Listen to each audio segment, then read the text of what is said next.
함께 읽습니다. 우리 하나님이여 광대하시고 능하시고 두려우시며 언약과 인자하심을 지키시는 하나님이여 우리와 우리 왕들과 방백들과 제사장들과 선지자들과 조상들과 주의 모든 백성이 아수르의 왕들의 때로부터 오늘까지 당한 모든 환난을 이제 작게 여기지 마옵소서. 그러나 우리가 당한 모든 일에 주는 공의로우시니 우리는 악을 행하였사오나 주께서는 진실하게 행하셨음이니이다. 우리 왕들과 방백들과 제사장들과 조상들이 주의 율법을 지키지 아니하며 주의 명령과 주께서 그들에게 경계하신 말씀을 순종하지 아니하고 그들이 그 나라와 주께서 그들에게 베푸신 큰 복과 자기 앞에 주신 넓고 기름진 땅을 누리면서도 주를 섬기지 아니하며 악행을 그치지 아니하였으므로 우리가 오늘날 종이 되었는데 곧 주께서 우리 조상들에게 주사 그것의 열매를 먹고 그것의 아름다운 소산을 누리게 하신 땅에서 우리가 종이 되었나이다. 우리의 죄로 말미암아 주께서 우리 위에 세우신 이방 왕들이 이 땅에 많은 소산을 얻고 그들이 우리의 몸과 가축을 의무로 관할하오니 우리의 곤란이 심하오며 우리가 이 모든 일로 말미암아 이제 견고한 언약을 세워 기록하고 우리의 방백들과 레위 사람들과 제사장들이 다 인봉하나이다 하였느니라. 아멘. 이번 한 주간은 회복이라고 하는 주제로 왔는데요. 회복이라고 하는 주제를 가지고 회복의 은혜를 경험하기 위해서는 주께로 돌아와야 된다. 또 교만에서 돌이켜야 된다. 그리고 오늘은 악행을 그치기를 이라는 말씀으로 악행을 그침을 통해서 이제 하나님께서 우리 가운데 긍휼의 은혜를 베풀어 주시고 우리 안에 회복의 역사를 이루어 주실 것을 기대하고 바래 봅니다. 말씀은 이렇습니다. 우리 조상들이 하나님의 말씀을 떠났다는 거지요. 그리고 하나님의 은혜를 기억하지 않고 있다는 겁니다. 그렇게 됨으로 인해서 결과적으로 북왕국 이스라엘이 아수르에 의해서 멸망당하고 그리고 또 유다 민족까지도 여전히 하나님 앞에 악을 행함으로 인해서 바벨론의 포로가 되어가는 주전 586년의 사건, 그래서 예루살렘이 무너져 버리고 만 겁니다. 그래서 이러한 일들에 대해서 말씀되고 있는 내용 가운데 하나가 32절에 모든 백성이 아수르 왕들의 때로부터 오늘까지 당한 모든 환난, 이렇게 표현하고 있는 거예요. 그러니까 하나님 앞에서 교만이 행하고 또 주님을 등지고 주님에게서 멀어져 감으로 인해서 또 오늘 말씀까지 덧붙여서 악행을 그치지 않고 끊임없이 일삼아 온 것 때문에 하나님께서는 그들을 어려운 지경에 몰아넣게 되고 그리고 지금 현재 그 어려움 속에 처해 있음을 이야기하는 겁니다. 그러니 지금까지 들려진 말씀들에서 벗어난다면 이들은 회복의 은혜를 경험할 수 있을 것이라는 거죠. 그런 말씀 가운데 보기 원하는 바는 이런 내용이 하나 또 나오고 있어요. 우리가 누리면서도 지금 누릴 것 다 누리고 있는데 그런데 주님을 섬기지 않는다는 거예요. 그럼 우리의 누림은 누구로부터 왔느냐? 하나님께로부터 온 거죠. 그럼 우리가 지금 누릴 수 있음이 하나님께로부터 온 것이기 때문에 하나님을 기억해야 되고 그 은혜에 감사할 수 있어야 되는데 우리가 감사를 망각해버리고 말더라는 겁니다. 자, 돌아오는 주일, 내일 모레는 맥주감사 주일입니다. 교회 안에 절기는 4번의 절기가 있어요. 연의 시작으로 본다고 하면 1년의 시작으로 본다면 부활절이 맨 먼저 우리 안에 절기로 나타나지게 되고 그 다음에 이제 맥주감사절 7월 첫째 주가 되겠죠. 그리고 또 추수감사절 11월 셋째 주가 됩니다. 그리고 성탄절은 12월 25일로 요 세 가지의 절기는 정해져 있어요. 그런데 부활절은 대개 3월 말에서 4월 초쯤에 약간의 변동이 있습니다. 그것은 이제 원력에 따라서 조금 바뀌어지는데 그러한 절기적인 것들을 우리가 지켜나갈 때 우리가 갖는 삶의 태도, 또는 자세는 무엇이냐? 이 절기는 그 어느 것 하나 빼놓을 수 없는 하나님의 은혜와 그 은혜에 대한 감사가 고백되어져야 되는 거지요. 예를 들면 성탄절부터 본다고 하면 우리를 구원하시기 위해서 이 땅에 오시는 주님, 오신 주님, 그 주님을 우리가 영접해 드리는 건데, 예수 그리스도가 육신을 입고 이 땅에 오시지 않았다면, 성육신하지 않았다면, 즉 아기 예수로 우리 가운데 오시지 않았다면, 그리고 그분의 이름 그대로 이름을 예수라 하라, 이는 자기 백성을 저들의 죄에서 구원할 자라고 하는 그 이름에 합당하게 예수님이 오셨고, 그래서 오늘 우리 안에 구원의 놀라운 길이 열려진 거죠. 그러니까 예수의 오심은 곧 우리 안에 구원의 길이 열려진 겁니다. 그리고 이제 그 다음에 갖게 되는 절기 부활절은 예수 그리스도의 십자가의 고난과 더불어서 예수님의 부활을 기념하는데, 여기에서는 우리 안에 구원의 완성이라고 하는 놀라운 은혜가 주어진 겁니다. 말 그대로 죄의 삭슨 사망이라고 하는 선언에서 벗어나게 됐고, 그리고 오늘 우리는 하나님의 자녀라는 명백한 새로운 이름이 우리 안에 들려졌고, 하나님의 자녀로 모이는 사람들을 주의 백성으로 삼고 교회로 삼아서 오늘 우리가 주님을 섬겨나가고 있어요. 그래서 예수님의 부활 또한 우리에게 구원의 완성으로 다가오기 때문에 마땅히 감사할 일입니다. 그리고 또 맥주감사절이나 추수감사절은 뭡니까? 지금 광야의 여정 속에서 하나님이 베풀어 주시는 은혜, 그 가운데 일용할 양식과 더불어, 그런데 그것으로 끝난 것이 아니라 가나안 땅에 들어가서 그들이 농사한 것을 가지고 하나님 앞에 영광 돌릴 수 있는 것, 물론 또 초막절이라는 의미 속에서 광야의 여정에서 하나님이 함께 하시고 베풀어 주시는 은혜가 포함되는데, 그런데 맥주감사절은 저장하지 않는 곡식을 그 해에 먹게 되고, 그리고 추수감사절은 저장해서 다음 해에 곡식이 거둬질 때까지 먹을 수 있는 양식으로만 본다고 하더라도 하나님은 우리의 삶에 끊임없이 먹을거리는 공급해 준 겁니다. 그러니까 다음 때에 먹을 수 있는 것, 그래서 다음에 곡식이 익어서 추수할 때까지 저장해 둘 수 있는 것까지로, 그래서 하나님께서 베풀어 주신 은혜는 다른 모든 것을 다 치우더라도 오늘 우리가 일상의 삶 속에서 매일매일 일용할 양식을 받아 누리게 되는 이것만으로도 우리는 하나님 앞에 감사할 수 있는 영역이 되어야 합니다.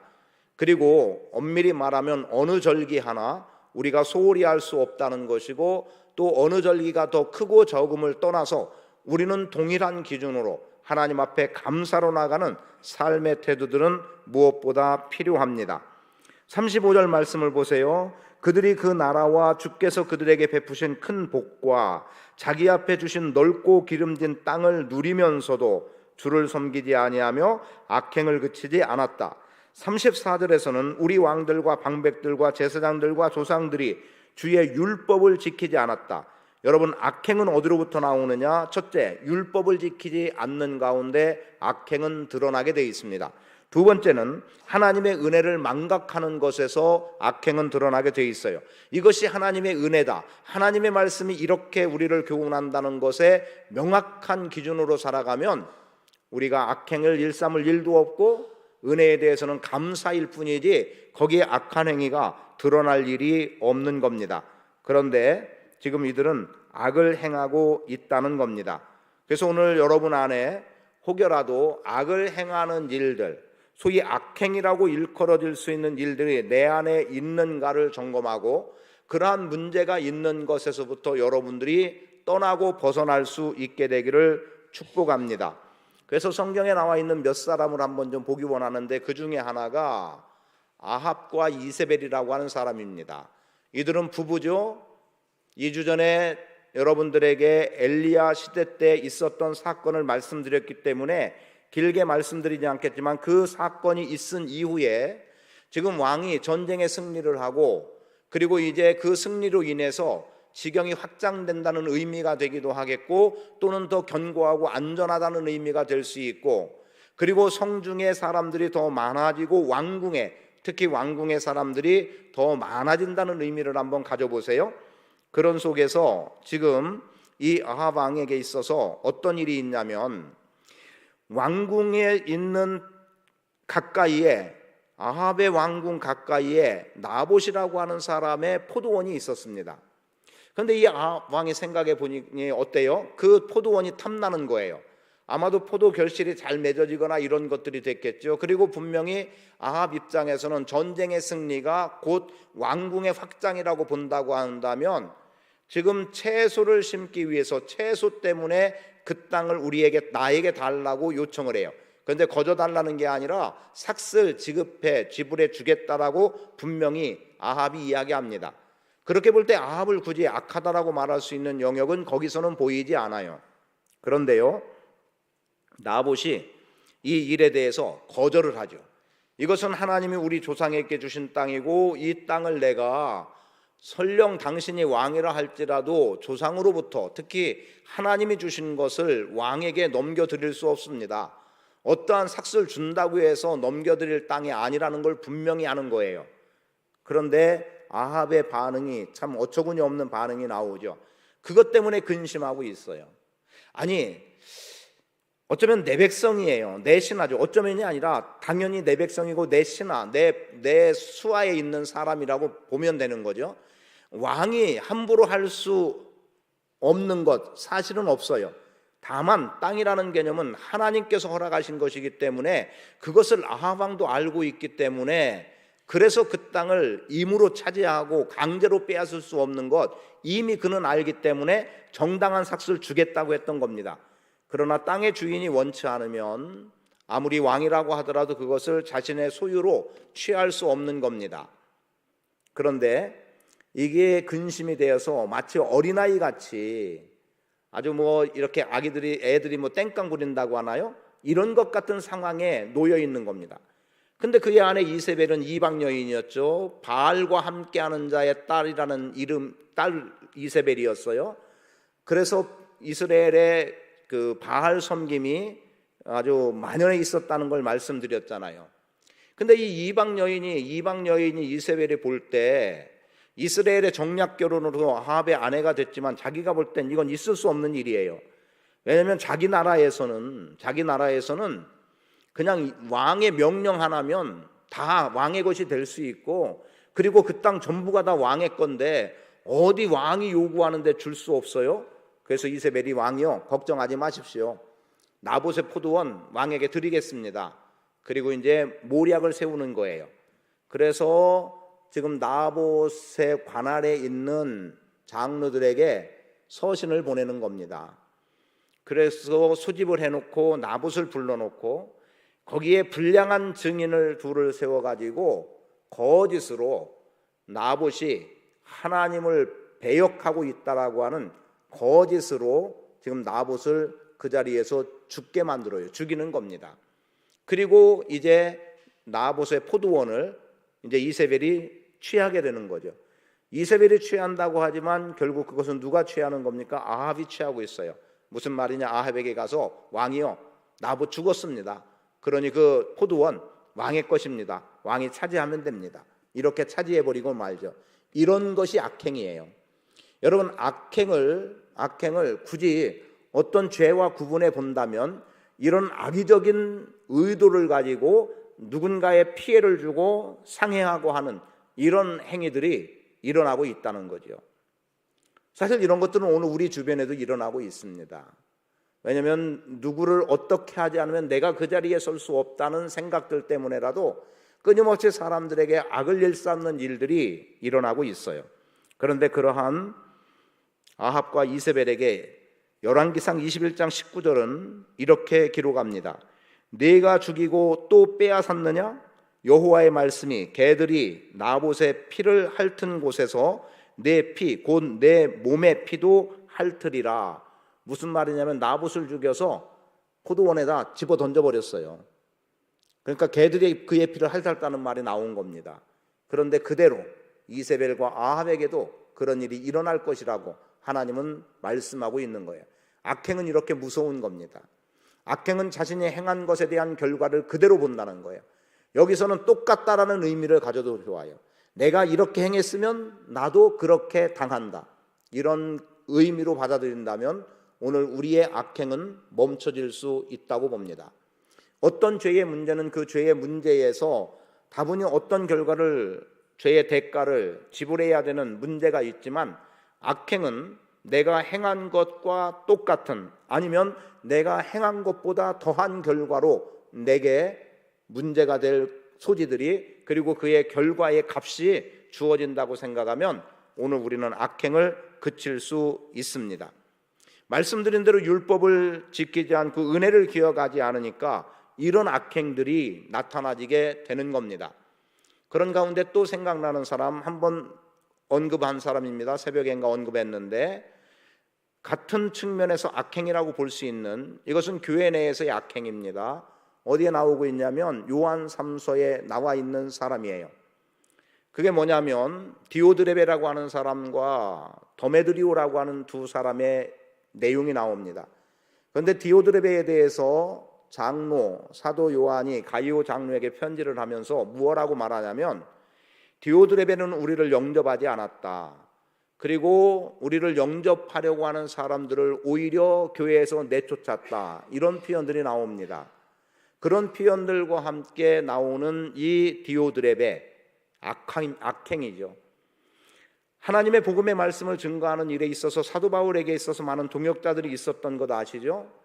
사도 바울의 목숨을 대신해서 자신의 목숨으로 대신 내어놓을 만한 사람, 그리고 또 섬겼던 사람, 보호자가 됐던 사람들이 있어요.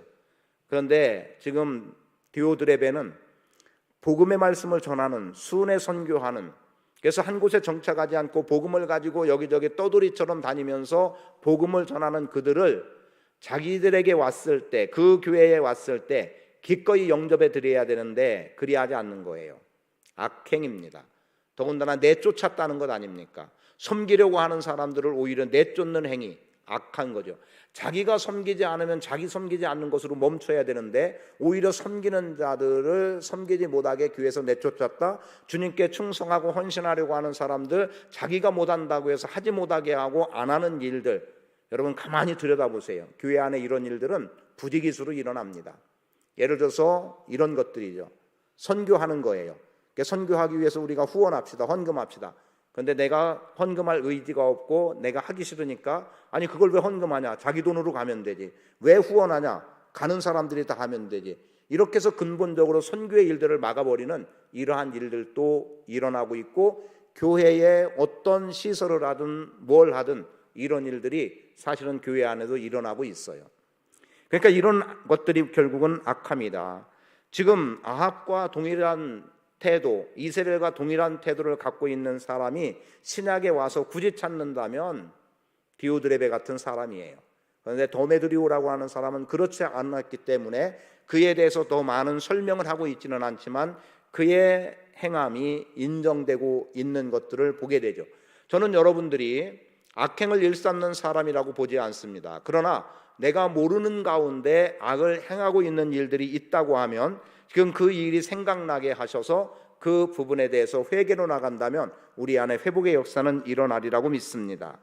시편 139편 23, 4절에 보면 이렇게 말씀됩니다. 하나님이여 나를 살피사 내 마음을 아시며 나를 시험하사 내 뜻을 아시옵소서. 내게 무슨 악한 행위가 있나 보시고 나를 영원한 길로 인도하소서. 오늘 여러분 기도하실 때 내게 무슨 악한 행위가 있는가, 하나님 그걸 보게 해 주십시오 라고 간구하면서 악한 행위에서 돌아서기를, 악행을 그치기를 축복합니다. 에스겔 3장에 가면은 파수꾼에 대한 이야기가 나오면서 파수꾼은 마땅히 전해야 되는 거예요. 외쳐야 되는 거예요. 그런데 네가 만일 외치지 않아서, 듣지 못해서 어려움을 겪는다면 외치지 않은 너에게 문제가 되고 너에게서 핏값을 찾을 거라는 거예요. 그런데 네가 악인을 깨우치되 그가 그의 악한 마음과 악한 행위에서 돌이키지 아니하면 그는 그 죄악 중에서 죽으려니와 너는 내 생명을 보존하리라. 파수꾼이 선포한 내용을 듣고도 돌이키지 않고 그치지 않으면 그는 죽음을 당하게 된다라고 그렇게 말씀하고 있습니다. 그리고 시편 103편 10절에 보면 우리의 죄를 따라 우리를 처벌하지는 않으시며 우리의 죄악에 따라 우리에게 그대로 갚지는 아니하셨다라고 말씀합니다.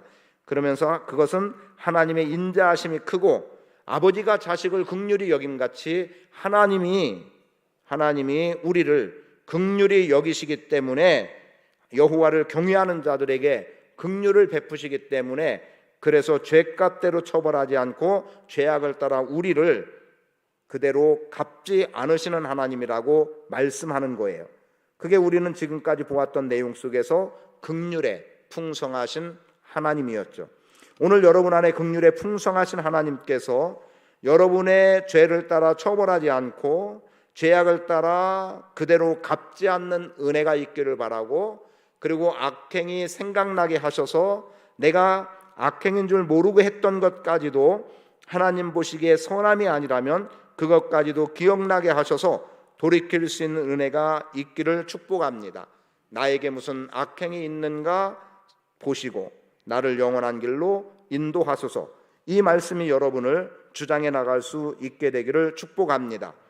다시 간단하게 한마디만 더 말씀드립니다. 누리면서도 주님을 떠나고 악을 행한다면 하나님의 진노에 걸려들 수밖에 없습니다. 우리는 지금 자유를 누리는 자입니다. 죄의 대가로, 죄의 삭스로부터 우리가 처벌받지 않고 은혜를 입어서 구원이라고 하는 놀라운 은혜 속에 우리는 지금 영생을 소유하고 영생을 누리는 자로 살아가고 있습니다. 하나님이 허락해 주시는 것들을 가지고 삶을 살아가고 있어요. 누리면서도 하나님 앞에 악을 일삼는 일이 없도록 기도해 주시고, 이렇게 디오드레베나 또는 아합과 이세벨 같이 악을 행하는, 특히 교회 안에서는 그러한 일이 없기를 특별히 기도하며 나갈 수 있기를 축복합니다.